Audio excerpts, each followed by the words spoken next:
Cartas a líderes políticos de 628. Habiendo asegurado esta paz inestable con los Quraysh, Muhammad escribió una serie de cartas a los gobernantes de varias naciones, invitándolos a aceptar su nueva religión. Ibn Sa'd dice que en mayo del año 628, 6 mensajeros salieron con cartas de Muhammad. 2 cartas fueron dirigidas a Najashi, el gobernante de Aksum, en la actual Etiopía y Eritrea.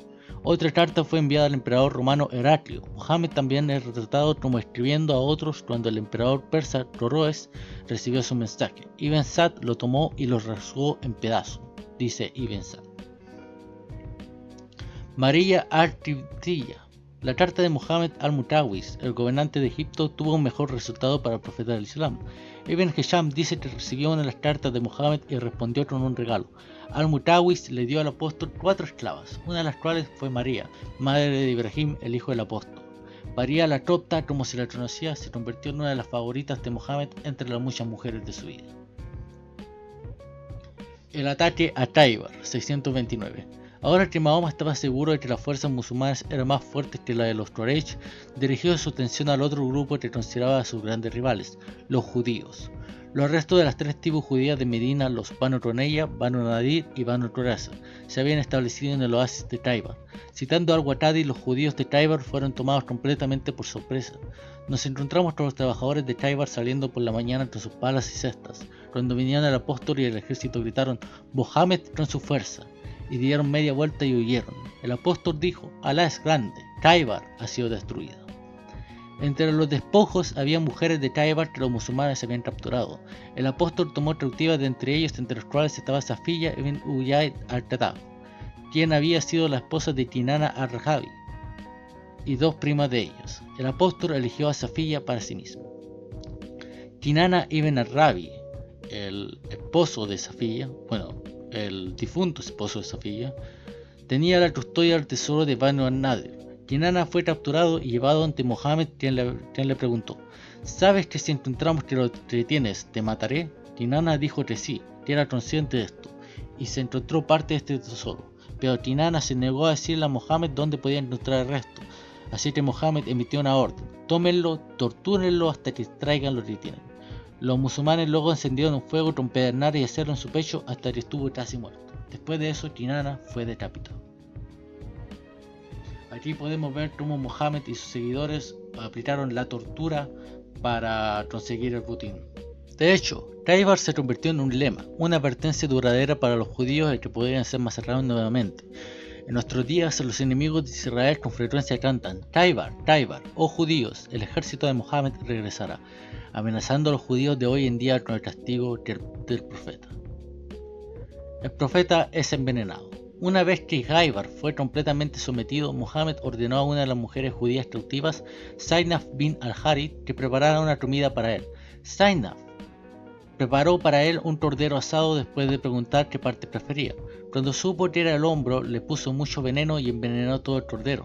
Luego lo llevó y lo colocó ante él, y él tomó un hombro y mordió el trozo, pero no lo tragó. Uno de los otros musulmanes, Bishr ibn al-Bara, tragó un poco de la carne envenenada, pero Muhammad lo escupió diciendo: este hueso me dice que está envenenado. Ibn Hisham registra que Muhammad confrontó a Zainab, y ella confesó de inmediato diciendo: ¿sabes lo que le has hecho a mi pueblo? Me dije a mí misma: si es un rey, me libraré de él, y si es un profeta, se le informará. Este incidente iba a proyectar una larga sombra sobre el resto de la vida de Muhammad. Varios años después, cuando Muhammad estaba en su enfermedad final, le dijo a la hermana del hombre que había sido envenenada: oh Bishar, este es el momento en el que siento un dolor mortal por lo que comí en Khaybar. Las tradiciones islámicas afirman que Muhammad, después de haber destruido a las tribus judías de Medina y conquistado muchas de las tribus paganas de Arabia, ahora se volvió hacia la Meca, la ciudad en la que se decía que había nacido, y se propuso lograr una victoria final sobre los Quraysh, su propio pueblo que había rechazado su estatus de profeta. Abdullah ibn Sa'd, el apóstata. La mayoría de la gente de Meca no tenía nada que temer. Ibn Hisham explica que Muhammad había instruido a sus comandantes cuando entraran en la Meca a solo luchar contra aquellos que resistieran, excepto un pequeño número que debía ser asesinado incluso si se encontraba debajo de las cortinas de Kaaba. Estos eran personas que habían ofendido particularmente a Muhammad. Uno de ellos era Abdullah ibn Sa'd, sobre quien Ibn Hisham le ofrece una explicación.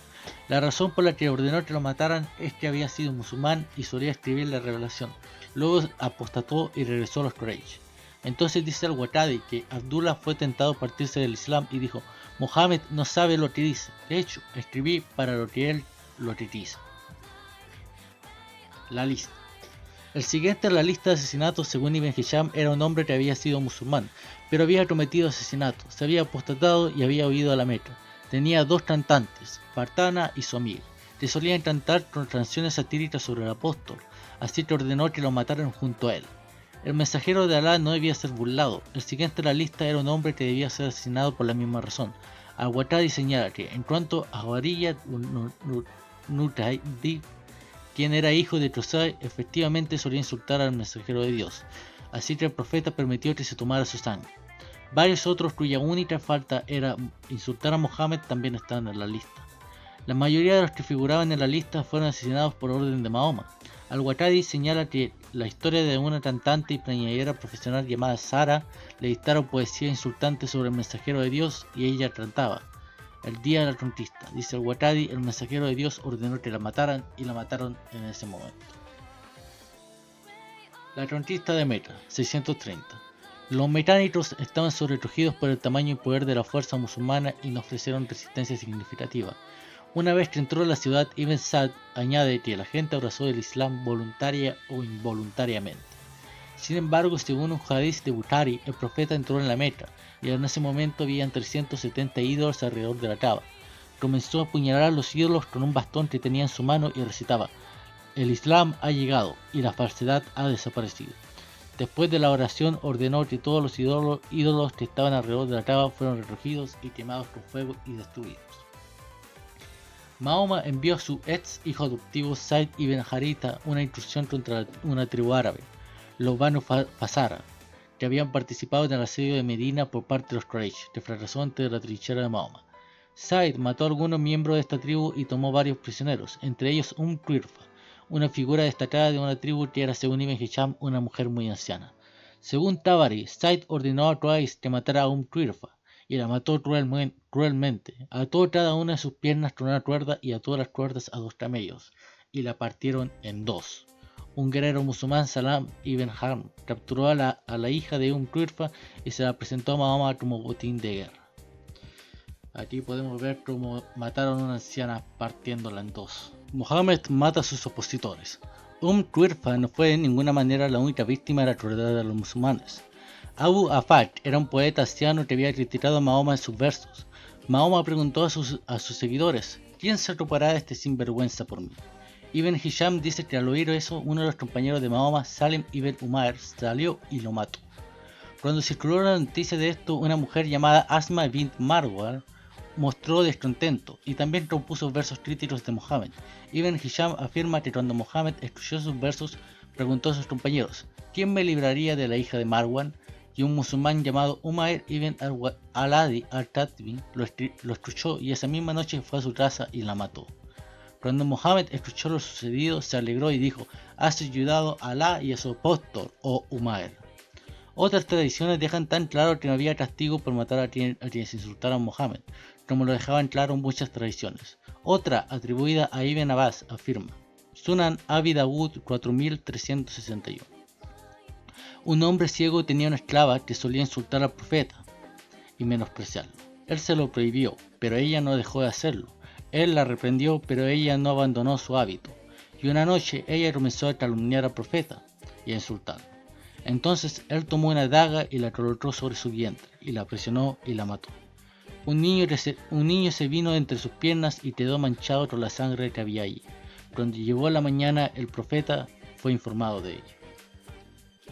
Entonces el profeta dijo: oh, sed testigos, no se debe pagar ninguna represalia por su sangre. Y Mohammed muere en 632.